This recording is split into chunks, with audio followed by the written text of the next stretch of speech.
تمہیں ایک ایسی حقیقت بتانا چاہتا ہوں کہ اگر وہ حقیقت تم سمجھ گئے تو یاد رکھنا تم بھی نجات پانے والے ہو جاؤ گے، جو تمہارے قدم پکڑ لیں گے وہ بھی نجات پالیں گے۔ سبحان اللہ، ماشاءاللہ۔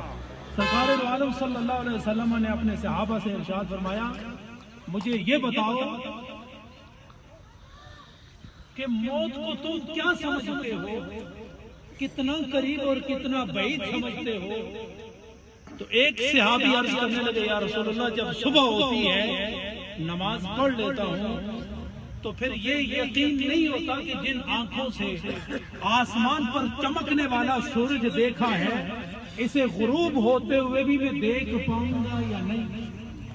آپ نے ارشاد فرمایا ٹھیک ہے، کوئی اور جواب دے۔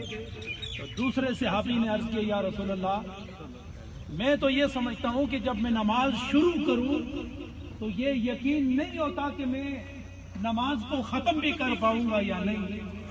تو تیسرے سے پوچھا، میرے صحابی تم بتاؤ کہ تم موت کی حقیقت کو کیا سمجھتے ہو؟ تو وہ عرض کرتے، یا رسول اللہ جب میں وضو شروع کرتا ہوں تو یہ یقین نہیں ہوتا کہ میں ختم بھی کر پاؤں گا یا نہیں۔